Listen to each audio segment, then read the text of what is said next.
तरगत अलप और तारीख का बहादुर सिपाही और सल्तनत उस्मानिया का अजीम गाजी तरगत एल्प सल्तनत उस्मानिया के इब्तिदाई दौर के एक मशहूर सिपाही, बहादुर जंगजू और अर्तुगरल गाजी और उस्मान गाजी के करीबी साथियों में से एक थे।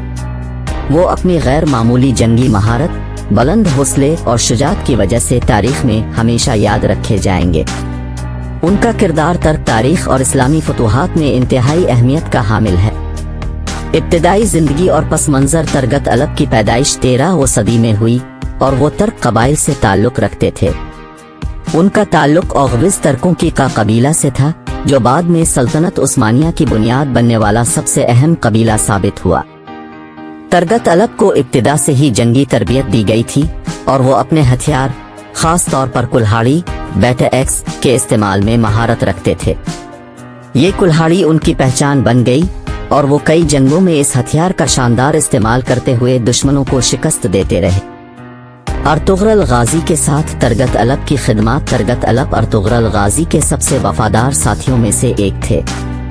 जब अर्तुगरल गाजी सल्जूक सल्तनत के ज़ेर साया अपने कबीले को एक आज़ाद रियासत बनाने के लिए जिदोजहद कर रहे थे, तो तरगत अलप हमेशा उनके साथ शाना बशाना खड़े रहे। अहम मरके एक मंगोलों के खिलाफ जंग 13वीं सदी में जब मंगोलों ने अनातोलिया पर हमला किया, तो तरगत अलप ने अर्तुगरल के साथ मिलकर उनके खिलाफ कई जंगें लड़े। उनकी बहादुरी और महारत ने कबीले को मंगोलों के हमलों से महफूज रखने में मदद दी। दौर बाज़ंतैन सल्तनत के खिलाफ मरके बाज़ंतैन सल्तनत हमेशा तर्क कबाइल के लिए एक बड़ा खतरा रही। तरगत अलप ने अर्तुगरल गाजी के साथ मिलकर कई बाज़ंतैन कलों पर फतह हासिल की, जिससे तर्क कबाइल को मजबूत होने में मदद मिली। 3 काराजा हिसार की फतह। तरगत अलप ने काराजा हिसार किले की फतह में अहम किरदार अदा किया। ये किला उस्मान गाजी के दौर में फतह हुआ और सल्तनत उस्मानिया के लिए एक अहम संग-मील साबित हुआ।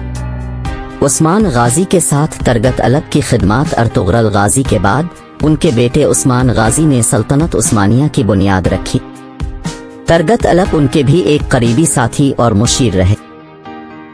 उन्होंने उस्मान गाजी की क़ियादत में कई जंगों में हिस्सा लिया और अपने तजुर्बे और जंगी महारत से सल्तनत के इब्तिदाई फतूहात में अहम किरदार अदा किया।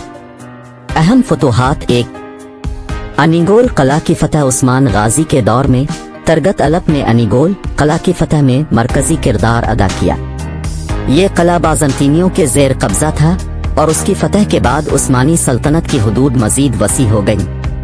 2 कई और बाज़ंतैन इलाकों पर कब्जा। तरगत अलप ने मुख्तलिफ बाज़ंतैन इलाकों में फतूहात हासिल की, जिनकी बदौलत उस्मानी सल्तनत मजबूत हुई और मजीद ज़मीनों पर कब्जा मुमकिन हुआ।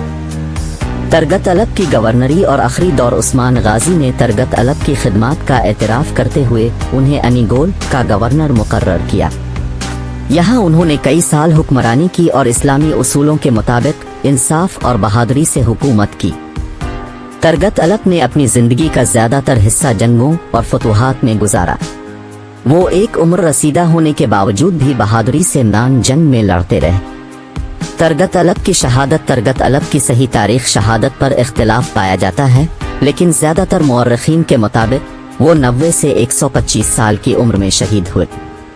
कुछ रवायात के मुताबिक वो एक जंग में लड़ते हुए शहीद हुए।